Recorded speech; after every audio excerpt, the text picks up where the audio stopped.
Дебют танцевального коллектива «Пин-код» состоялся в 2009 году на ежегодном хореографическом смотре-конкурсе «Медный каблучок». Тогда в состав группы входило всего 3 человека – ее основатели Лиана Софиуллина, Рита Зулкарнаева и Эльвира Саитова. Сегодня число ее постоянных участников достигает 70 человек. 30 в составе взрослой группы и 40 воспитанников подготовительной Pink Kids.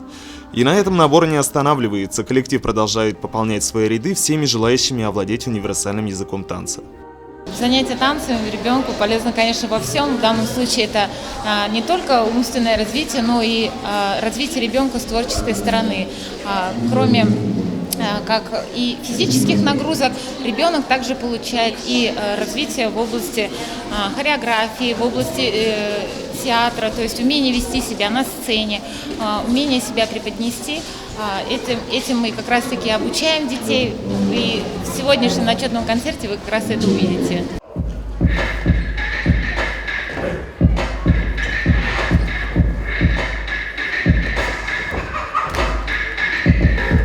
Сегодня коллектив группы «Пин-код» занимает одно из лидирующих мест в индустрии танцев нашего города. Он широко известен и любим не только в Сибае, но и далеко за его пределами. В копилке образцового хореографического коллектива диплом за 4-е место в категории юниора на фестивале «Show You Dance», проходившем в Уфе весной прошлого года. Участие в танцевальной шоу-программе Анастасии Волочковой. Секрет успеха, по мнению самих воспитанников, состоит прежде всего в высоких педагогических качествах их руководителя. Отношения у нас просто прекрасные, на самом деле атмосфера очень дружелюбная, все друг другу помогают. У нас одна цель – это научиться танцевать и, конечно же, показать нашим зрителям наше творчество. Танцы дают нам время для себя. На танцах мы учимся понимать друг друга и работать в команде. Мне нравятся танцы, потому что мы там учимся выступать, танцевать. И еще Эльвира, она самая классная учительница по танцам, по иностранным танцам. Нельзя не отметить в группе успешное наставничество в воспитании подрастающего поколения. И если младшим воспитанницам еще предстоит расставить приоритеты и определить, какое место танцы будут занимать в их жизни, то большинство взрослых участниц коллектива без репетиций и выступлений себя уже не представляет.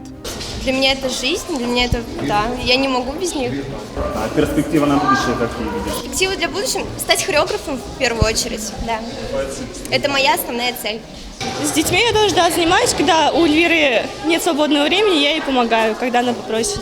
Думаю, в будущем уже, когда я перееду в другой город, открывать свою группу, двигаться тоже по этому направлению. Сейчас я 11 класс заканчиваю и все равно понимаю то, что учиться это не мое немножко. Коллектив «Пин-код» останавливаться на достигнутом не собирается, а потому продолжает совершенствовать свои навыки, участвовать в мастер-классах и контактировать с ведущими хореографами из других городов. Опыт, полученный в ходе такого общения, воплощается в новых номерах на сцене и продолжает радовать любителя танцевального искусства. Ринат Музафаров, Дамир Хайбулин, Гульгина Раскильдина, телекомпания СТВ.